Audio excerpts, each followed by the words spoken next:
Good evening and welcome to another episode tonight. Tonight you get a double because I missed last night and I feel really guilty. But hey, I'm going through software integration learning curve myself here, so be a little patient with me.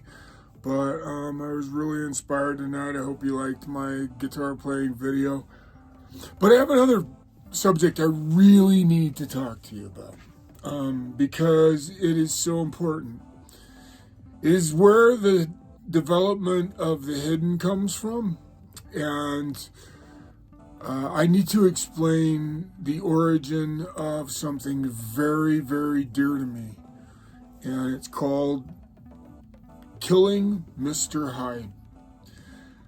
Killing Mr. Hyde is something I developed, and I don't know any other way to say it, that it was given to me.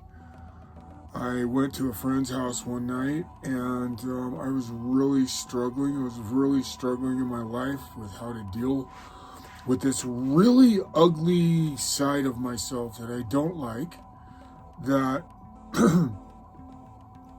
I needed to figure out a way to deal with. And it was a beautiful winter's evening.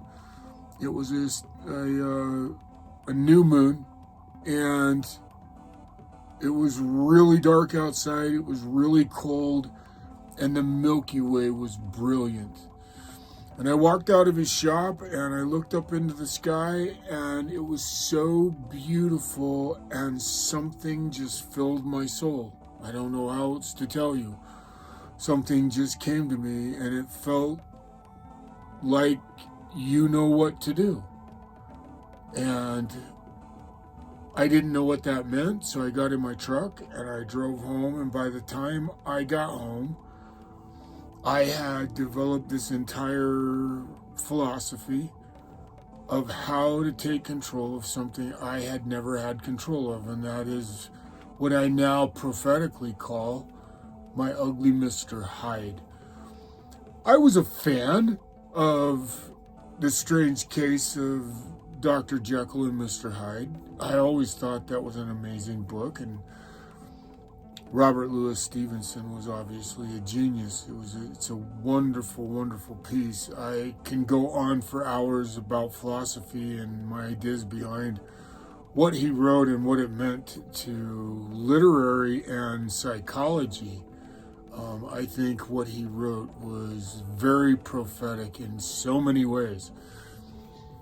I love the piece, but I knew I had my own Mr. Hyde that I needed to figure out how to deal with. And it came to me in the course of about a 15-minute drive from Jerome, Idaho to Twin Falls, Idaho.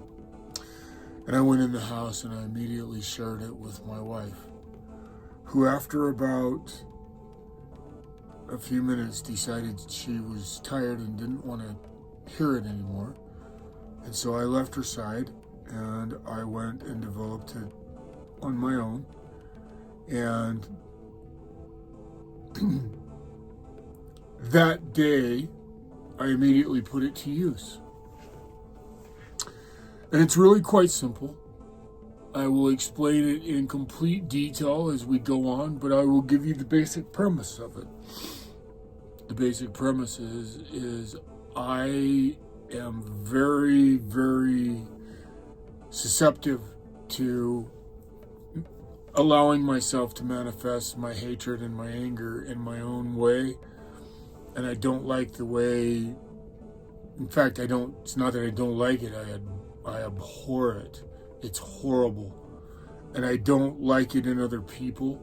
And I thought, how do I figure out how to take control of my ugly Mr. Hyde? And I figured out this tool bag. I call it my Hyde bag, full of tools.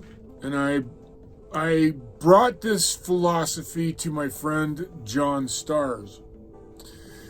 And John Stars and I, in the middle of a whirlwind conversation about killing Mr. Hyde and all of the principles, and I had introduced it to him, and it had helped him tremendously. And I introduced it to another friend, and it helped him tremendously. This isn't a religion. This is a tool bag full of very, very effective tools that if you use them, you have to be religious about it.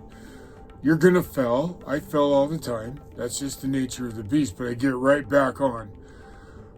Because the thing I couldn't stand about where I was in my life at that moment was I was carrying this tremendous rucksack full of shit around on my back. Anger and retribution and just everything that I despise. I don't like feeling that way. I don't like the way it just, in every way, it's completely the antithesis of who I am and who I really, really want to be. And so I set forth to use these principles. They're very complex. We can talk about them in a very broad and then specific, and you'll see what I mean when we start to discuss them. They're really quite simple, though, the principles of it. And they're not formulaic yet. We will finalize these, but most of them are still sort of in not an arbitrary order by any means, but the ones that seem to mean the most the first. And one of the first things you have to do in order to use Killing Mr. Hyde is you have to accept the fact that you have an ugly Mr. Hyde. That's step one. If you don't think you have an ugly Mr. Hyde, and I promise you do. Everybody has an ugly Mr. Hyde. Everybody. And you manifest it in one way or another. And usually it manifests itself in the form of hatred and anger. And when you finally take control of these things using this methodology and you see how it really works, it's amazing. And what you find is, so the first principle of must is that you have to accept that you have an ugly Mr. Hyde. And the second one is that when somebody gets loud, you get soft. And I think I want to end there today because I want to go into things more specifically, and I don't want it to be any longer than 8 minutes. We're at 8 minutes right now. I want to tell you more about Killing Mr. Hyde, and one of the things I really need to finish on to explain Mr. Hyde is that I have to explain the philosophy behind the hidden and why that, I believe that's my fan club as well, is the hidden is a very old principle. And I derived the ideology behind it from those Christians, the very earliest Christians, who had to remain hidden to profess their belief in a life of kindness and goodness, because if they didn't, they would be executed for wanting to believe that kindness and goodness was the way to live your life. So they remained hidden until Constantine said that Christianity was the religion of Rome. And I have spent a lot of my life and a lot of the things, this is absolutely no comparison to Christ. It's the ideology behind having to stay hidden because of something you believe in so powerfully. There's a ton of other martyrdom things and I've been through a lot in my life, and I've remained hidden. And the more you get to know me, the more you'll understand why. But the hidden just attracted me so powerfully because it really is something that I've dealt with my whole life, and so it seemed to be the perfect name for those who might want to jump on board with me on this and the other things that I do, and engage with me in all the crazy and fun things I want to do for the rest of my life, which include great movies, which include wrestling movies, which is telling you stories about my life, telling you stories about the incredible people I've been surrounded with in my life. I think I got a lot of stories to tell, and I've just begun. But KMH and the hidden is an absolute essential part of who I am.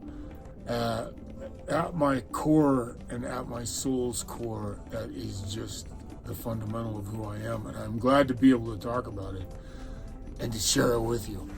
And I look forward to discussing this more with you tomorrow and in the future. So thanks for tuning into the Pain Lair again and putting up with me now for 10 minutes and 45 seconds. I love you. I love the hidden. I love the philosophy behind it, and come on board with me and be a part of my tribe. Be a part of Tribe Pain and the hidden and all of the things that propel me forward on a daily basis. Okay, thanks for joining me. I'm Max Payne on the Pain Lair, and until tomorrow, then.